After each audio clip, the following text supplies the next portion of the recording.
in the minds of the people, going by the antecedent, our political antecedent, our electoral,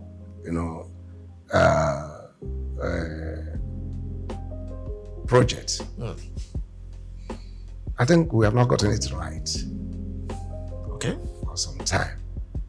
But you may blame it on maybe individuals. Not INEC. Not INEC. Okay. Because INEC from the onstart brought these regulations and they really meant to exercise it to the fullest, to the benefit of all, so that we have a credible election. But you see, the politicians are the bear because they always look forward to succeeding, even when it is not really beneficial. It is not, it's not possible because of the individuals, the characters, because the masses have their own opinion and assessment on the whole issue. This is Souq business landscape. Now, President Tinubu on Wednesday signed the Electoral Act 2026 amendment into law ahead of the 2027 general elections amid renewed concerns over the transmission of election results. Now, a lot of newsmen reported that the ceremony took place at the State House, Presidential Villa Abuja, and the development follows the recent passage of the revised legislation by the National Assembly. The amendment has sparked fresh debate over the adoption of a hybrid system combining electronic and manual transmission of results, particularly in areas facing network challenges as stakeholders assess its implications for electoral transparency and credibility. Now, this debate has been going on for quite a while. We saw even what happened in the House of Representatives. Yes. It was a bit of rowdiness. This debate has been going. Protests went on here and there. And now, the debate is quite logical. Some of those saying we cannot transmit electronically are saying that networks, we have network challenges in remote areas. While some are saying that those remote areas or areas where we feel there are no network, during the election, ballot box gets to that particular area. So if ballot box can get to that particular area, why can't? Now, some are also of the opinion that the unscrupulous elements, I mean the bandits, the terrorists, the kidnappers and all that, they communicate with telephones. So where do they get the network for that? So what's your thoughts on this, first of all? Personally, I think the whole thing boils down to suspicion. In the minds of the people, going by the antecedent, our political antecedent, our electoral,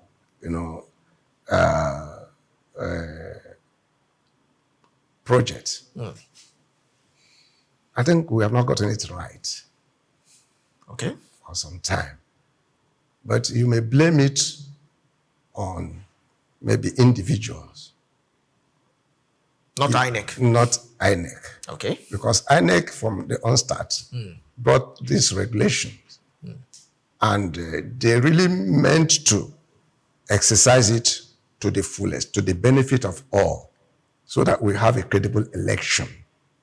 But you see, the politicians are the bear because they always look forward to succeeding, even when it is not really beneficial. It is not, it's not possible because of the individuals, the characters, because the masses have their own opinion and assessment on the whole issue. But if we don't give them the chance, because they are the people for which we are talking about democracy. We are not talking about dictatorship. And democracy is the government of the people, by the people, and for the people. So if that is the case, we must give them some opportunity to practice or to come up with ideas that will, because they are the beneficiaries, they are the end users. So when we do not allow policies that will give them the opportunity to exercise their responsibility, Yes. because the public, the people, the masses cannot shortchange themselves, Yes. because they want something that is good for them. And looking at the past, what they have been through, they feel that it is better we get it right this time. Over time, they have been shortchanged. And they want something that will not go back to judiciary, because suspicion is everywhere that all those institutions do not work for Nigerians. Nigeria has not benefited from the judiciary since the inception of this politics. Neither have they benefited from the INEC, who are the masters of the project. Yes. Rather, we keep on having backlash each time there's any election, that people will go home weeping instead of jubilating over such practice that should have given the public some leeway. But Mr. Ajoko, if I may ask, is 4 years not enough for us to get things right? I mean, the last election was 2023. Yes. The next election is 2027. Yes. 4 years. It's enough for INEC to dot all I's, cross all T's, wherever they went wrong, whatever mistakes they made in 2023, they should have been able to correct it. Yeah, blames have been, apportioned to the INEC, no, to the judiciary.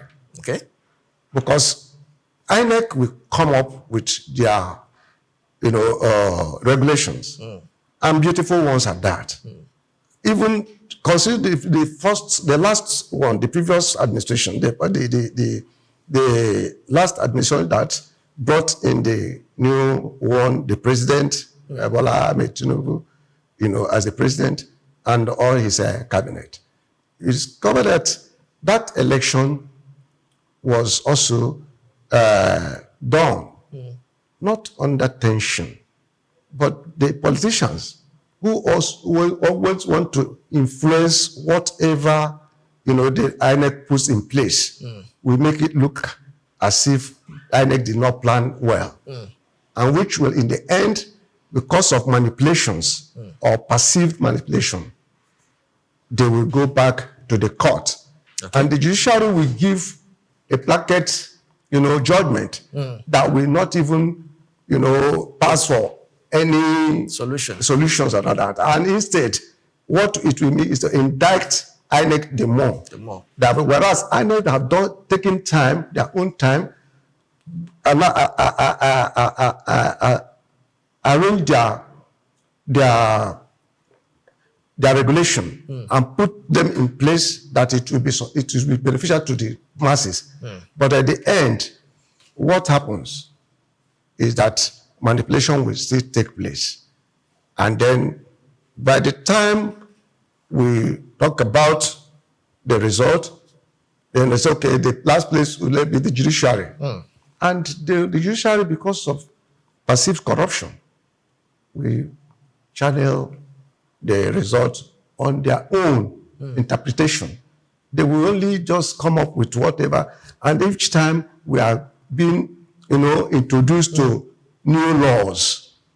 Even when the laws are there, the interpretation will shift from the original to whatever the Supreme Court will give us. Cases are bound where Nigerians have been shortchanged, even from the judiciary. And that makes it, we remember the case of Onohe, when, he was removed. Yes. Preempting what would be the possible outcome. Then Justice Onohe was removed untimely, just for, even at that point, our president, as it were, may so rest in peace, Buhari, had challenge with health and went for, relief in the hospital at London, and was transmitting power to Osibanjo. And then when Osibanjo, quickly restated Onohe, we saw what happened. Shortly, Buhari came and quashed the whole step Osibanjo took to really want to make our election to be, credible. So that from that time to now, I don't think we have gotten anything right. And I don't think that suspicion has not been taken off from our minds. So we are still looking for a way to navigate, to shortchange the masses. Only when the INEC is empowered by the regulation they have put in place, and they are like in the present case now, we're talking of transmission of results, real time, election, and mandatory transmission, so that there will be no room for suspicion. The masses will be very well, appreciated that yes, we have determined our candidate through the ballot box, and the real-time, mandatory real-time transmission, which is from the polling vote to the IRF of INEC, and that it will be visible to all and sundry to assess what has been done. So the problem is not with the masses, because the masses have the choice of whom they want to, but the politicians are working behind to really make the whole thing look as if INEC that did not do their job. Unfortunately, we have a country where corruption is endemic. It's playing a very, harsh role on the certainty of our elections. So the only way we can come out of it, if the election or the National Assembly has, through the House of Reps, who gave thumb up on the policy, on the new electoral law, the amended electoral laws, but at the Senate, where the whole thing was anchored, they began to itemize. This is what to, and then it really drew blood from the masses that this is not what we want. And that led to the whole protest, and which is still ongoing. I don't know actually when we will get it right, because without approving what the masses want and leaving it at that, so as to determine whether the masses are wrong or the politicians are wrong. But right now, the masses are right. But the politicians are suspicious because some of them know they didn't perform well. I don't think the guilty are always afraid. So in Nigerian case, it's a case of the guilty being afraid because he knows that he didn't do well. If you do well, why would you be afraid for the proper thing that the INEC has put in place? Why not approve it? Must you be there? Must you be there? If you fail, you go back and do your arithmetic and know why you failed. Because the power belongs to the people. And the people have to determine who governs them. It's not judiciary. All right, so if I may ask, how might this affect investors' perception of political stability? Because, investors, especially foreign investors, one of the things they look at in a particular country is the political stability, especially around elections. Do you think, how would this affect investors' perception generally? Definitely, it must, because it will affect them negatively. Because no investor, no reasonable investor will come into a political space where there's no certainty, where your investment will not be, rewarding, where whatever you put will go just like that, and you have nobody to hold responsible. So when a government is, under scrutiny, a government that is, the masses are suspicious of, why would an investor risk his investment going to such a place where you know that there is presence of insurgency, because all these things originated from corruption. insurgency, terrorism, banditry, all these things originated from corruption. Because if somebody is sincere, they would have known that these bandits, they are known to us and they live in us. We know where the government might, because, sorry for what the former late president said, Abacha. He said that any insurgents that have got more than 24 hours, there's government hand in it. And the investors know this, that it's not about, the political crisis that are having, but there must be influence of government not to choose the right people.